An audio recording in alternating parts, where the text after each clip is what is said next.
देश के सबसे लोकप्रिय व्लॉगर्स में शामिल सौरभ जोशी इन दिनों सोशल मीडिया पर जबरदस्त विवादों में घिरे हुए हैं। उनके हालिया व्लॉग में की गई कुछ टिप्पणियों के बाद इंटरनेट पर बहस तेज हो गई है। एथेनॉल के साथ मिक्स किए हुए पेट्रोल को लेकर दिया गया उनका बयान, उनकी लग्जरी कार की माइलेज से जुड़ा दावा और फिर उनकी कुल संपत्ति को लेकर सामने आई चर्चाओं ने उन्हें सुर्खियों में ला दिया है।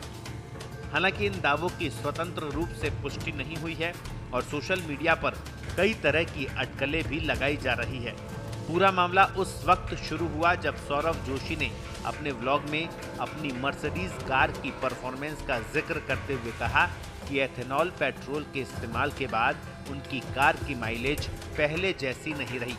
उन्होंने दावा किया कि पहले कार 17 की एवरेज देती थी, लेकिन अब माइलेज सिर्फ 5 रह गया है, जिससे भारी गिरावट देखने को मिली है। उनके इस बयान के बाद सोशल मीडिया पर लोगों की प्रतिक्रियाओं की बाढ़ आ गई। कुछ लोगों ने उनकी बात का समर्थन किया, जबकि बड़ी संख्या में यूजर्स ने उनके दावे पर सवाल खड़े कर दिए। सोशल मीडिया पर कई ऑटोमोबाइल एक्सपर्ट्स और यूजर्स ने दावा किया कि जिस मॉडल की मर्सिडीज कार का जिक्र किया गया, उसके लिए कंपनी प्रीमियम पेट्रोल की सलाह देती है। ऐसे में अगर अनुशंसित ईंधन का उपयोग नहीं किया गया तो माइलेज और इंजन की परफॉर्मेंस प्रभावित हो सकती है। कुछ लोगों का कहना है कि एथेनॉल को दोष देने से पहले वाहन की तकनीकी ज़रूरतों को भी समझना जरूरी है। हालांकि सौरभ जोशी या उनकी टीम की ओर से इन दावों पर कोई विस्तृत तकनीकी स्पष्टीकरण सामने नहीं आया। विवाद के दौरान सौरभ जोशी ने अपनी इलेक्ट्रिक जी-वैगन कार का भी जिक्र किया। उन्होंने कहा कि इलेक्ट्रिक वाहन होने की वजह से भविष्य में ऐसी परेशानियों का सामना नहीं करना पड़ेगा, लेकिन सोशल मीडिया पर कुछ लोगों ने इसे पहले दिए गए बयान से ध्यान हटाने की कोशिश बताया, जबकि कुछ यूजर्स ने इसे सामान्य बातचीत का हिस्सा माना।